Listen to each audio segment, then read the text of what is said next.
Assalamu alaikum. Today, Muslims in Canada and around the world will mark the start of Ramadan.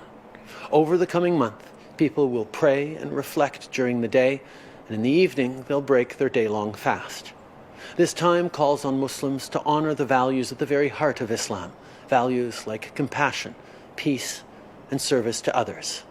And while there's no doubt that Ramadan will be different this year, I know people will still find ways to bring its true meaning to life.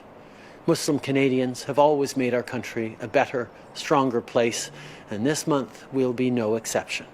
From food donations to helping seniors with grocery deliveries, organizations like the Canadian Muslim Response Network have already stepped up to help.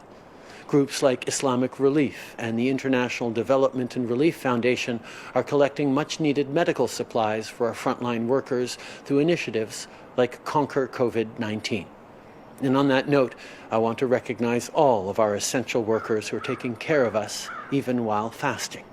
They're doing their part, and we all need to do ours. So observe Ramadan while staying home this year. Instead of having iftar with friends or at the mosque or community center, get together with them online. Keep trips for groceries to once a week or less. And if you do have to go out, stay at least 2 meters away from each other. This Ramadan will be different than normal, but by taking care of each other, by reaching out to family and friends, I know that it will still be full of community and hope. On behalf of our family, Sophie and I wish everyone celebrating a peaceful and blessed Ramadan. Ramadan Mubarak.